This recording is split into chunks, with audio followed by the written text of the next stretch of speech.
I'd like to invite Dr. Vidhya Yarodekar, Pro-Chancellor of Symbiosis International University, to start the proceedings. Thank you, Anita. And Shobhaa ji, welcome to Symbiosis once again after many years.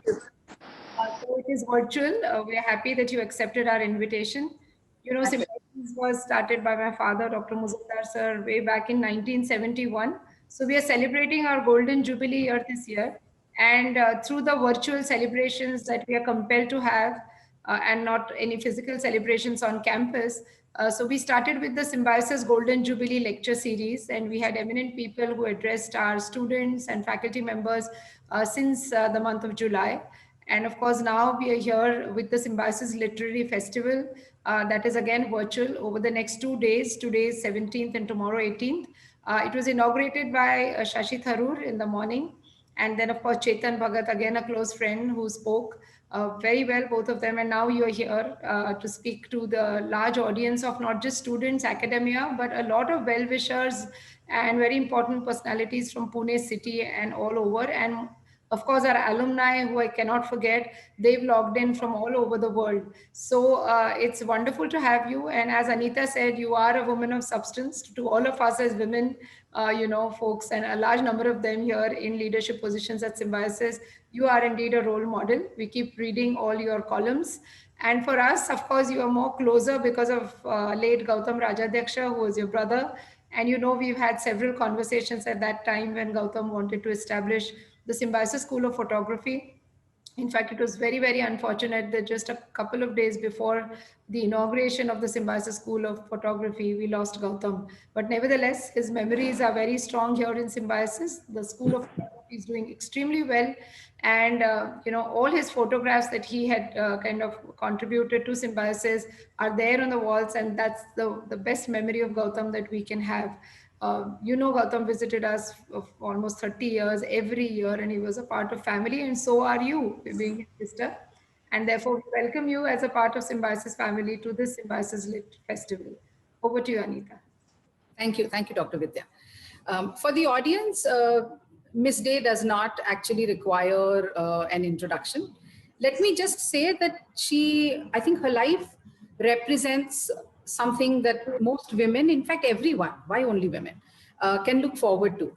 It's been a full life, from being a model, a journalist, setting up magazines, a script writer, a best-selling author, a busy mother, and today something that is sorely needed in the world in which we live in, a very honest, blunt, sometimes blunt, expression of what she feels, what's right with society and what's not right with society.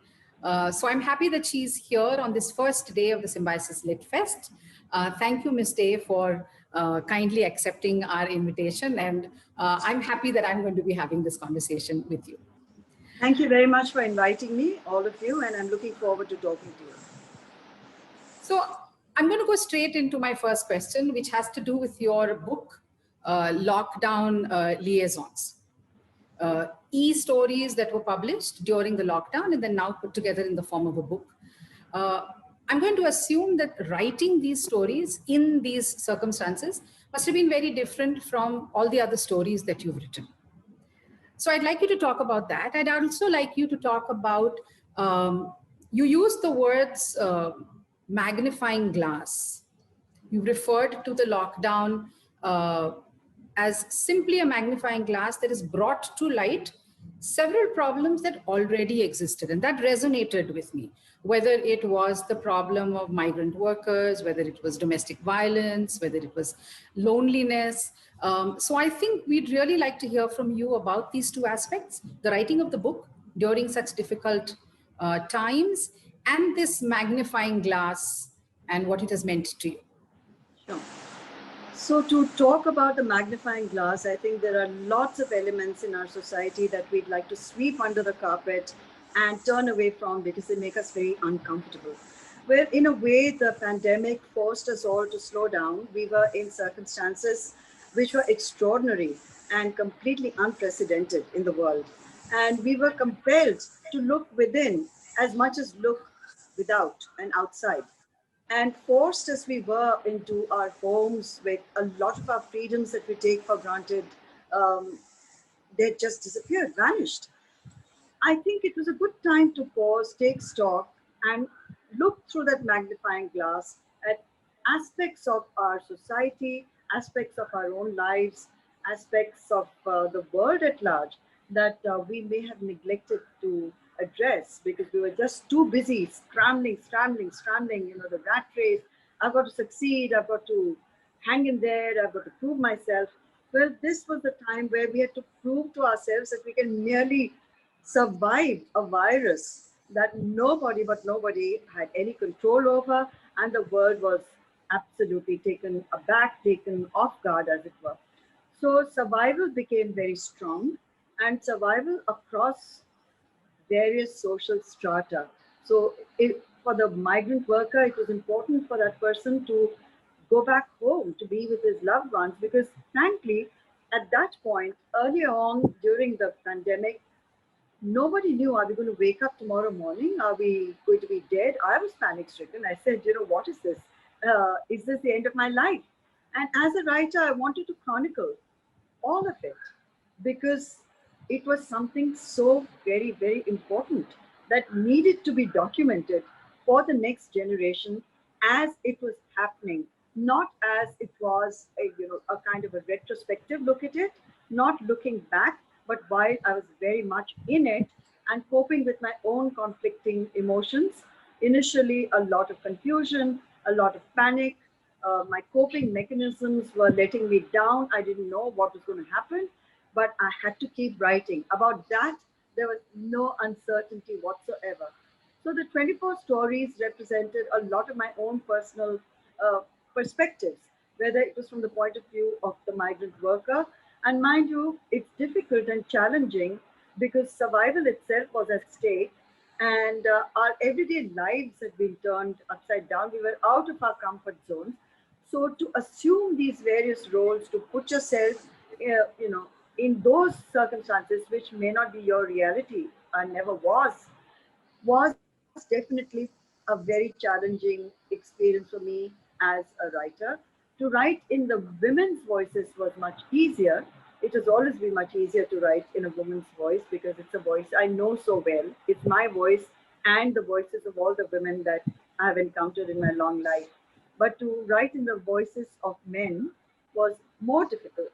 And I'm glad I did that because that just led to a more balanced narrative for those 24 stories. And when you look back, are you happy with those male voices that you brought to life? In I think retrospect, when you look at it? I think I did justice to them. I didn't want to show them up in a terrible way, and it wasn't about male bashing at all. This Absolutely. is a time where we need some empathy. We need better understanding. So it wasn't about pointing fingers. It was just trying to understand in a deeper way what men may have been going through as well, because it's not as if their emotional graph was without its highs and lows the same way as women were undergoing emotional challenges which were so dramatic.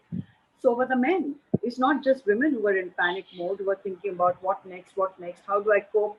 How do I cope with this man I've been maybe living with, married to for so many years, who I actually want to get up and kill a lot of the time because we don't really know each other anymore. We may be together for 10 years, 20 years, 30 years, but we've become strangers. And the pandemic, with its enforced closeness, intimacy, and togetherness, led to a great deal of self doubt for men as well as women. True, true. I'm going to quote a sentence from the book. While feeling guilty, she also admits to not being able to put anyone else's needs above her own after having been isolated for so long. Yes. I see this sometimes with younger students and people around. Do you see this happening across the board? Do you think this is now going to become something that people will struggle with? I think the self emerged very strong during the pandemic, and it was a kind of an introspection that was needed. How important are you in your own life became a primary focus for many, many people because I don't again want to bring gender necessarily into it, but most women do tend to put themselves in secondary roles. They do tend to very often shortchange their own emotional life, their own physical selves, and the pandemic made them center stage of their own lives. And for men, it's not that tough because in our sort of patriarchal society, men are already at the center of the lives of their families and within community as well.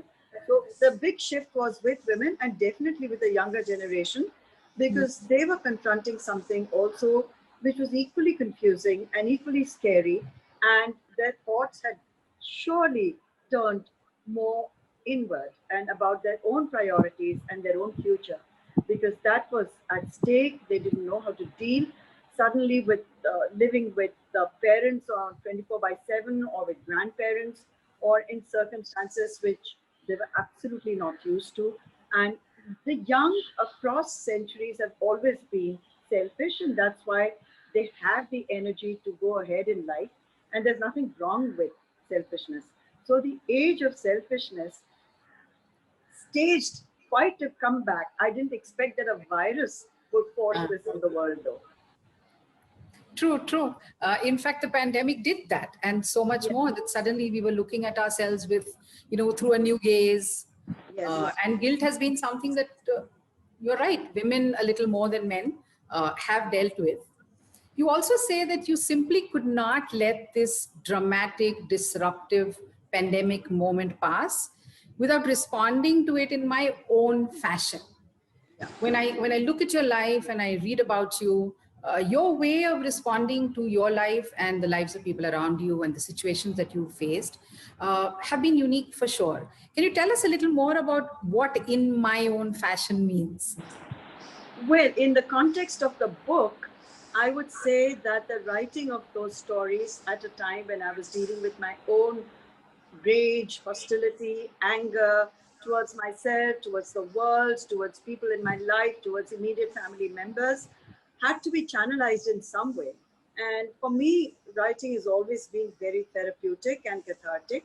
And what better way to use words and what I've been doing, my vocational abilities, than to focus all my energies into the writing of these short stories because it gave me an opportunity to think beyond myself, and it kept me sane during those long hours where one was just wondering what is the new normal. There were new terms that we were getting used to and which have now kind of been uh, accepted by all of us or the whole world, like social distancing, wearing of masks, sanitizing, and just the thought that a death could have been creeping up on us. Even while I was writing the stories, I was wondering, will I be able to complete the book? I think most of us went through a process of self-examination, which could have been scary for a few, but certainly for me, it was a good time to take stock and the only way I know how to deal with various phases of my life since I was a very young girl was to not verbalize it. The internalized feelings have always been given expression through writing and through my words, either the diaries that I've kept quite meticulously over the years, which are the recipients of a lot of my personal dialogues, and definitely a lot of my books and the characters that I create. Okay, okay, wonderful. So when I think of your career as a woman, I'm quite amazed. I mean, if I think of you modeling in the early 1970s, which must have been a difficult time, um, to journalism, to setting up, wonderful magazines, books with sexual content, which is not the norm at that point of time, hard hitting columns today.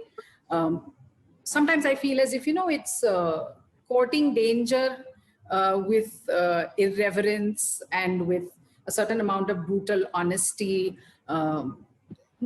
Very much like, waving multiple red flags at multiple bulls. Where does this come from? Where does this resilience come from? Where does what some people might say foolhardiness come from?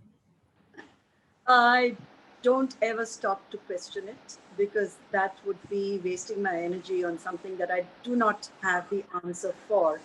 So it doesn't matter whether it's labeled foolhardiness. I believe to speak up is a basic and very essential human right, and I will not ever give up on that.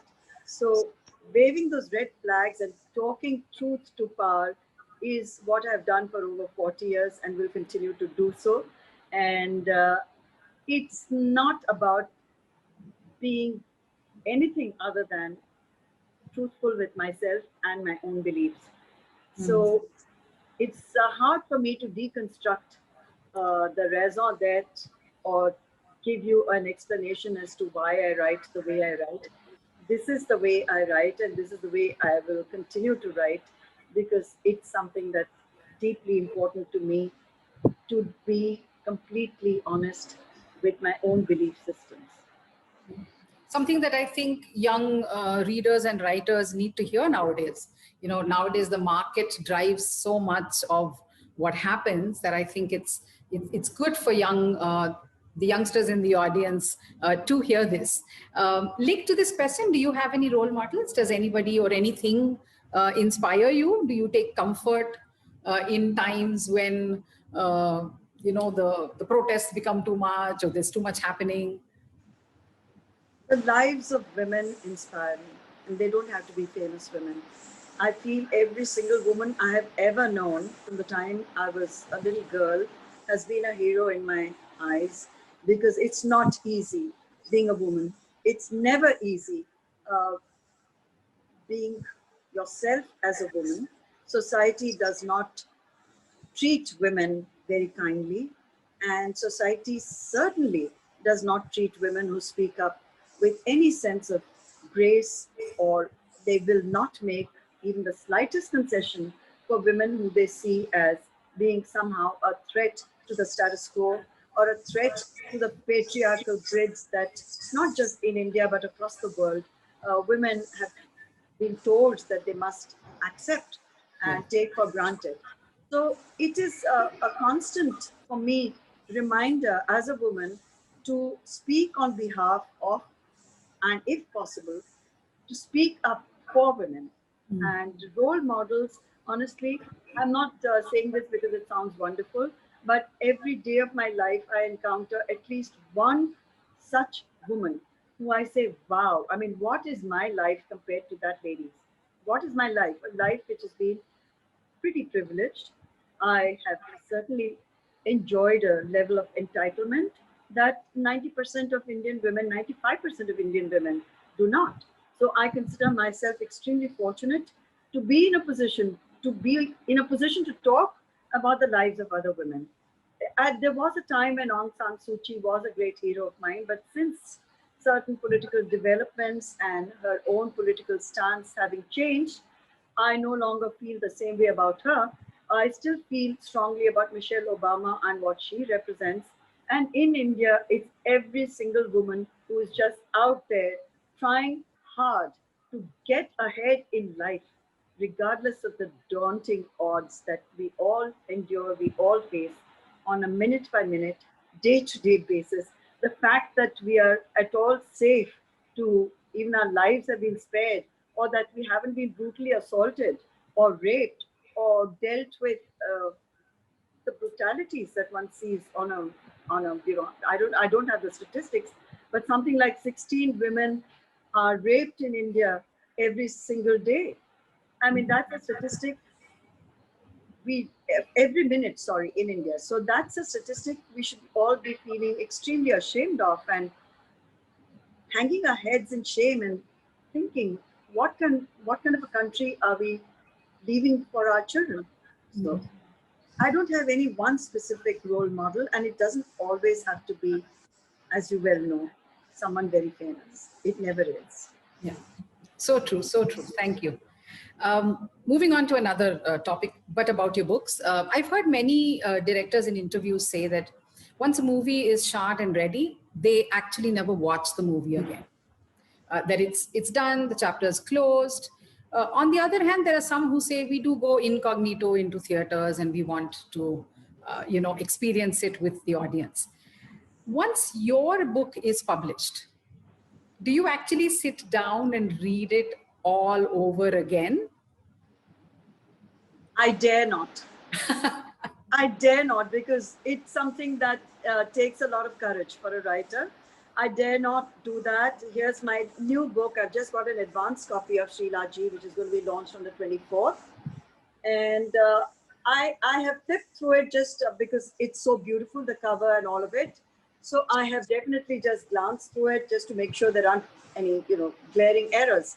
But am I going to reread it? I don't think so. Did I reread Lockdown Liaisons? No, I didn't. Or any of my previous 20 books, have I ever gone back, revisited any of them? Never. Because already you're on the next book, and your entire creative energy is focused on your next project and what you want to say tomorrow morning. This is done, and it no longer belongs to me. It will soon be out in the world, this book, for example. And then you can't hang on to stuff like, you can't hang on to it. I don't feel proprietorial. I don't feel possessive. I feel I have, I let go, basically. I just let go and wait to see. Of course, it's always so phenomenal and fantastic when you get feedback, and some reader somewhere reaches out to you to say, this line touched me, that character moved me, something changed my life. And that's really why you write. You write for your readers. You don't write for yourself. So to answer your question, I'm one of those. I never go back to what I read. Yeah. Another question about your books. How does it feel to an author when one of your books gets acknowledged to a very large extent, so much so that the academic fraternity, faculty, want this book as a textbook, would love for it to be taught, at a university, maybe as a textbook, part of their curricula? How do you feel about that? And then sometimes when there's a backlash to that, why this book, why curriculum, why academics, how do you respond to that internally, emotionally, as well as, in terms of the principle behind it? Well, quite honestly, I don't write my books thinking it's going to be converted into a textbook. It's a decision that's not in my hands, and neither is it a preoccupation for me. That several of my books, as a matter of fact, are studied across universities across the world, is something that, of course, is delightful. I mean, when I have people from the University of London or from Chicago or from um, universities in Australia, or there are at least, I don't know how many, countless uh, doctoral thesis written on the characters of my books. There have been many published PhDs on my books. All of it is it's a matter of great pride and a great honor for me when that happens. And when I read those academic reconstructions of some of my books, the characters, the use of language, certainly I feel it's been all worthwhile, and how wonderful to be acknowledged. But when political parties get into the selection process of what should or should not be studied in a university, it is something that is disheartening, not because it's my book. I felt the same way when Rohinton Mystery's book was targeted at Shiv Sena, and it was asked to be removed from the syllabus and the curriculum in Mumbai University. I felt that was an act of vindictiveness and very petty. So I don't think politicians should get into academia and control what the people who are teaching students and are constructing and designing these sort of programs for their students with the best interests of students at heart. When politics gets into it, we already know that society is facing something that is not democratic. And I will always fight for the right of any book to be included, provided the faculty thinks it's worth it for the students to read such a book. I will fight it regardless whether it's my book or any other writer's book. We now have a question from Anshika Agrawal, SIIB, Symbiosis Institute of International Business. She sent it in to me. Her question is, do you think it's possible for budding writers to use their craft to address social issues without being controversial or ending up in a controversy? Well, it depends on how far they want to push the envelope, doesn't it? I mean, a lot of young writers may not have that sense of commitment to what they're saying, or they may not have the courage to go ahead and take the flack that comes with it. So there is an old saying which says, if you can't handle the heat, stay out of the kitchen. So you should know as a writer, no matter what your age, that there is a responsibility which goes with your writing, your work in the public domain, whether it's a tweet, it's a blog, it's a book, it's any opinion on any social media platform, there is going to be a reaction. If you think you cannot handle the reaction and you can't take what comes with putting your work out there, don't do it. If your sense of self protection is that strong, don't expose yourself. But for me, any writer who does not take a risk cannot really be called a writer at all. Every single writer who puts whatever it is out there is a risk taker. And I enjoy taking risks and I will continue to take those risks. Okay, thank you. There's a totally different, on a totally different track, there's a question from a young student at the Institute of Technology. She says, how does one balance the personal and the professional? You seem to have managed this very well. Multiple hats, a large family, and yet doing so well professionally. And this is something that the young India seems to be struggling with. That if you want to do well in your career, you probably will have to make compromises in your personal life. So what can you tell these youngsters on how to manage that balance? Well, I would say I don't have a magic formula. I wish I did. I don't have a wand that I can wave and say, you know, all your conflicts will go away, because they don't. It's a matter of identifying your priorities, and that's never easy. It's asking yourself, what is it that you want out of life? And what kind of a compromise are you willing to make for your goals, your career goals? And how important is it, your private space, your private life, love, romance, sex, companionship? Are you prepared to put that on a scale and balance it out? Which way will that tilt? That is a call that every individual takes. It's For me, the key word has always been a B word, which is B for balance. And I was very clear at a very young age in my life that it was my family above all else. And I had to work really hard to make that balance happen. And over 45 years later, I've tried my best. Whether I've failed or succeeded, I really can't say. I'm not in a position to give myself a pat on the back or give a certificate to myself and say, yes, I've done it brilliantly. I don't know. I'm sure I've failed many times. I'm sure there are people I disappointed. I'm sure there are people I hurt in the process. I must have neglected something or someone at some point, but my focus remained steadfast. It was always my children, it was always my family, it was always that aspect of my life which I treasured over any kind of career success. Maybe had I shifted the goalpost at some stage in my life, I don't know, it could have been a very different life. But to be able to look back and say, I have done the right thing by my own definition and standards is already a definition of success for me. I think that's true. By your own definition and standards, I think is something that we all need to keep in mind. So true, so true.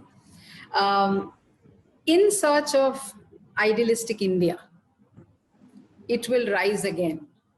And then you ask, are we shortchanging this generation of intelligent, capable young people? Those are strong, hard-hitting words and a very, very important question, especially today. Could you tell us more about what are your feelings behind this? Why do you feel that this question needs to be asked? What are you looking for, and where is this coming from? Well, it's coming from a place of enormous despair, I have to confess. I feel young India is in need of a hero that they can look up to, some kind of inspiring, heroic figure. It could be a philosopher king, it could be a philosopher, it could be someone who epitomizes certain ideals which I feel we are missing out on. And the young across the world are a little lost and very confused, and the pandemic has only exaggerated that feeling of being lost. And in such circumstances, it's also possible for various autocratic, dictatorial politicians who position themselves as the messiahs and maybe tell the young that your answer to all your problems is right here, and I have that answer, and it's going to be me leading you bravely and courageously into the new world. Well, I think the young need to be far more questioning. They need to be far more skeptical. They need to look for answers within themselves. Is that what you want? Or are you in search of something far deeper? Are you in search of someone who is dramatic, who can be called a great orator? Or are you looking for a path, which is the path of a truly secular, liberal, fantastically evolving India, which we can all be very proud to belong to? So these are questions the young must ask themselves. I don't have the answers to any of it. All I know is that we need to look for figures in our own past who can inspire us, figures who taught us the meaning of the words that are enshrined in our constitution, who have taught us about freedoms that we need to safeguard. And the young today must resist the temptation from whichever side it's coming from to rewrite history, to rewrite our textbooks, and to feed us narratives which have a political message, which I personally feel is abhorrent and should be protested and should be resisted. There's a question from Ekta Badhe from, again, SIIB, the Institute of International Business. She asks, there are many conversations today in regards to gender equality, including a lot of conversation on the Me Too movement. What is your take on this? And what is it that needs to be done to make sure that it just doesn't remain a conversation, but actually translates into change, transformative, positive change? Well, unfortunately, in India, the Me Too movement has as good as slipped away from us. The momentum simply does not exist. And the men who've been accused are far too powerful, far too, they with deep pockets.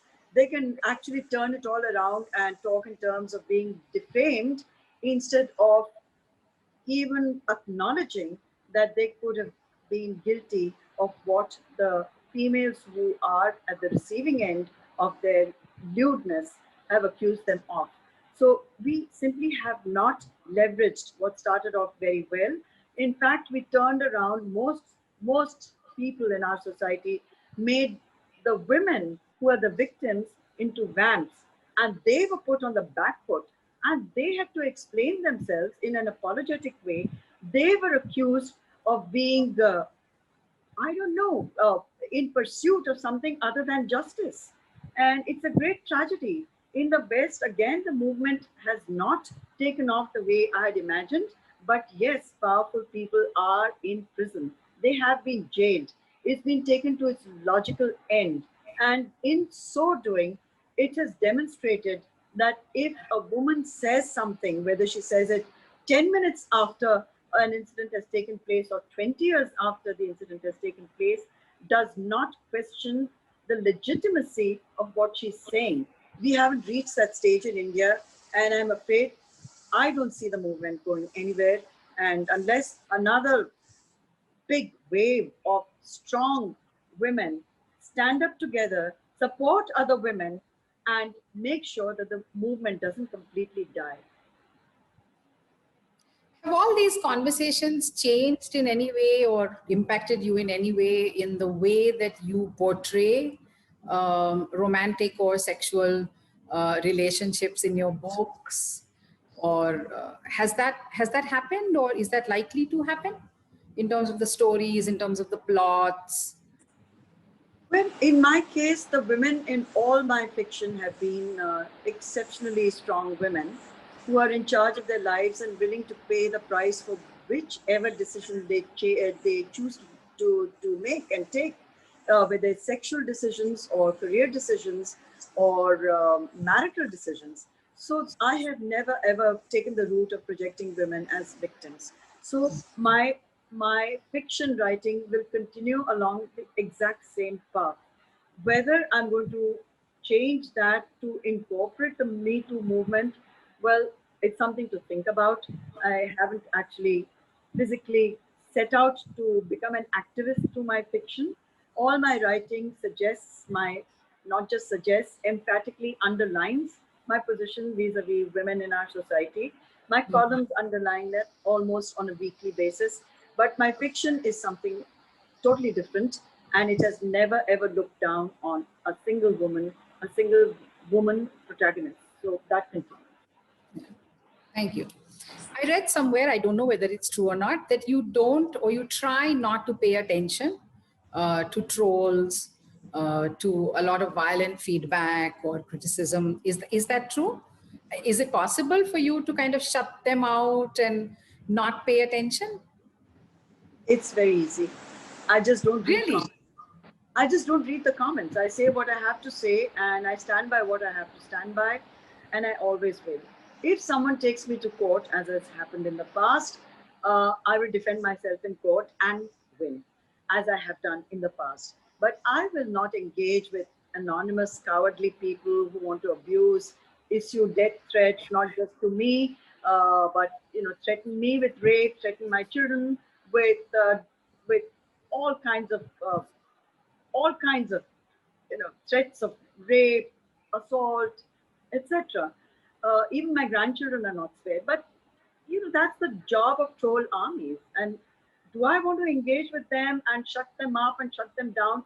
I'm not here to contest an election. I don't need that kind of support from anybody. I'm not here to curry favors with any political party. I'm not here to get a constituency in place for anything. I'm here only as a woman speaking for myself.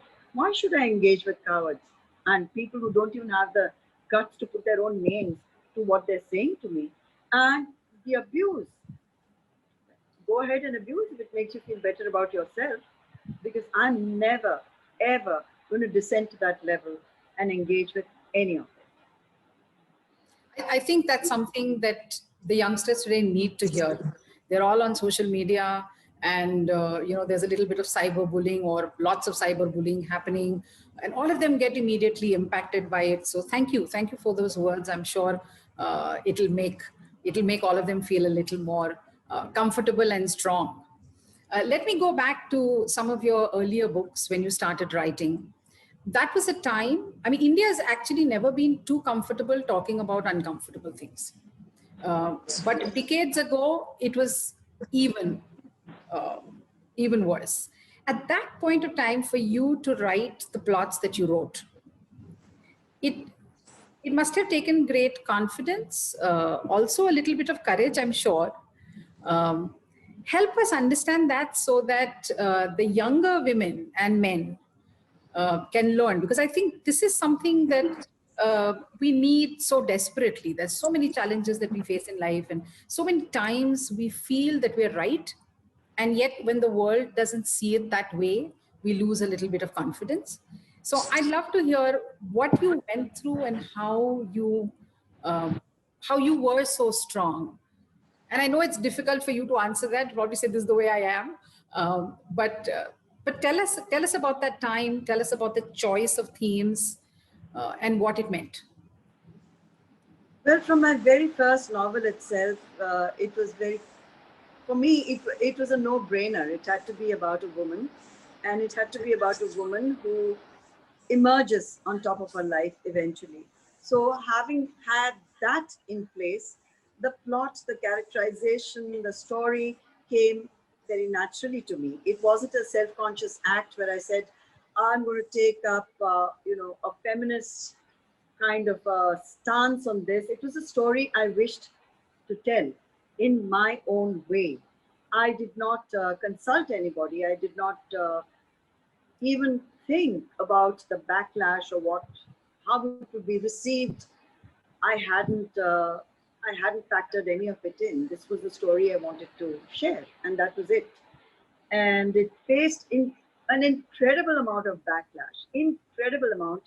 You have to remember it was more than 30 years ago. Yes. And at that time, the kind of stories that women were expected to write, I'm sorry to be saying it so bluntly, were stories about what a terrible life they had, and stories about depression, suppression, oppression, repression, or they had to be, child brides who had been compelled to marry a man, 3 times their age, and stories of that kind. Basically, stories of women feeling wretched about themselves and their own lives, and stories of deprivation and cruelty, and having to deal with injustice on several levels.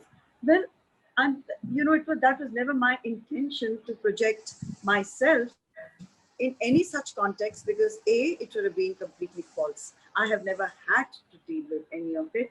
I've never allowed myself to be in a position where anybody could trample over me. So the books spoke in my voice, and I was prepared to defend.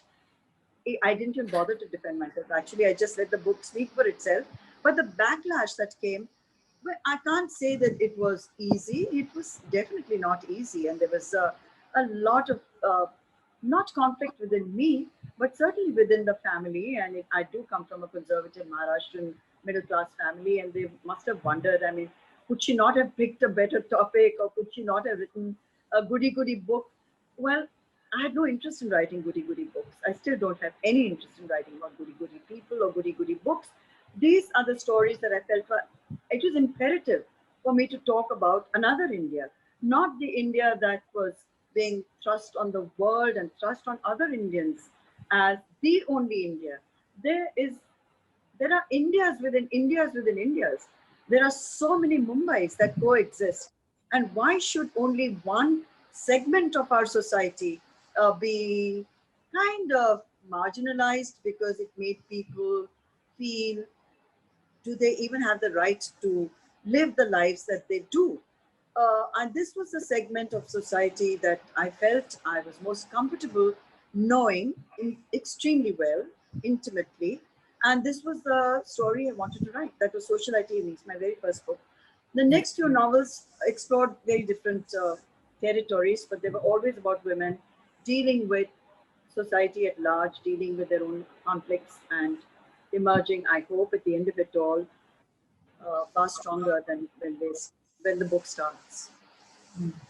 Thank you. So the question that is asked of filmmakers, good cinema versus popular movies, the masses versus the classes, that gets asked of authors also, isn't it?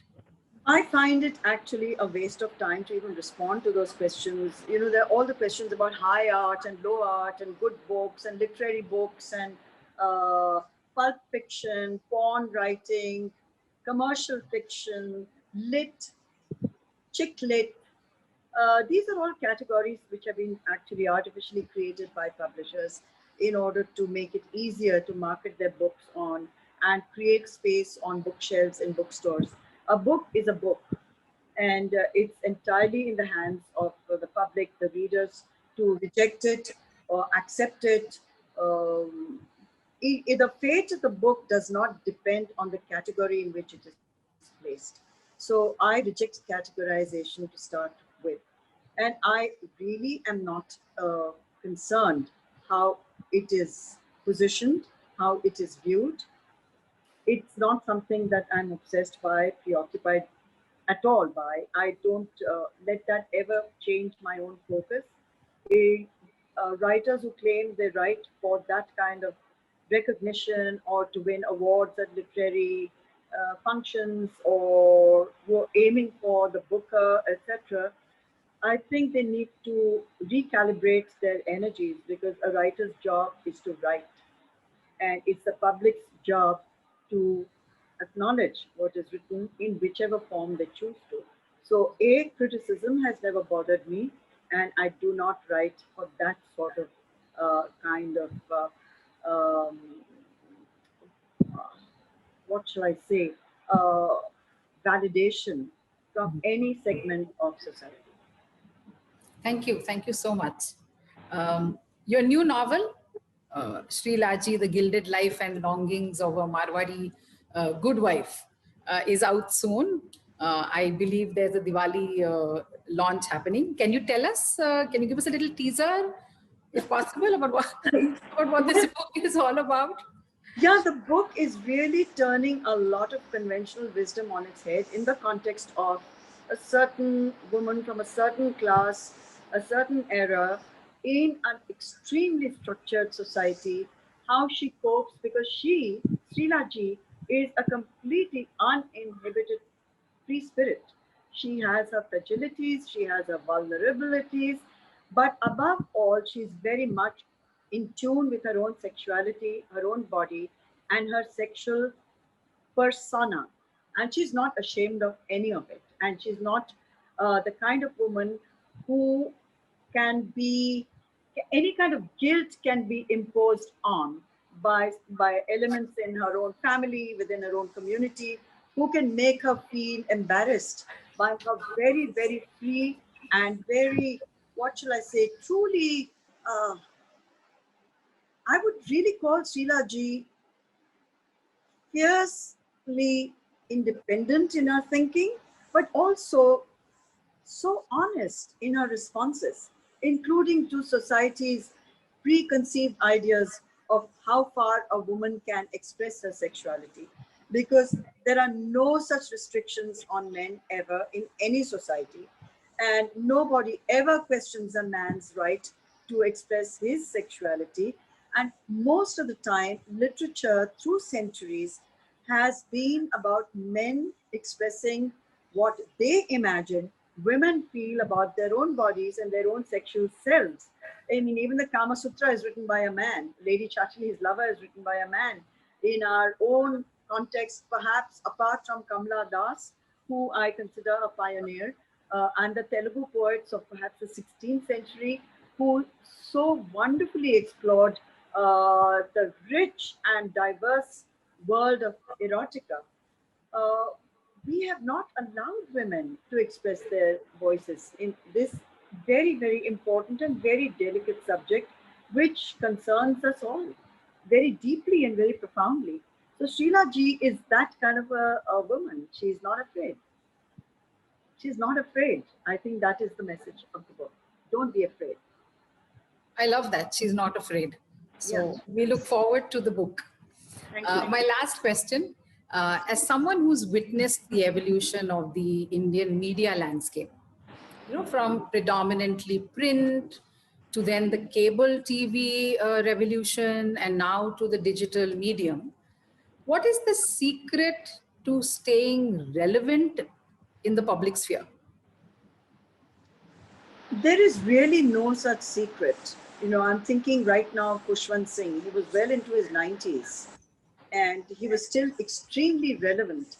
And I think the reason he was relevant, or MF Hussain, who was also in his 90s and very relevant, is that I knew both these personalities extremely well. So I can say it with some amount of authority and confidence that they never lost touch with their inner child. They never lost touch with curiosity. They were extremely good listeners. They were extremely good observers of human nature, of human frailties, of all that makes us who we are, with all our different aspects and our different ups, downs, whatever that may be. So to stay relevant, you have to have your ear to the ground. You cannot be sitting in an ivory tower and pontificating and pompously talking down to the world. You have to have a very strong sense of empathy. You have to know that you are just one tiny grain of sand on a very large and vast beach. You're here today, you're gone tomorrow, and I really do not think in terms of posterity.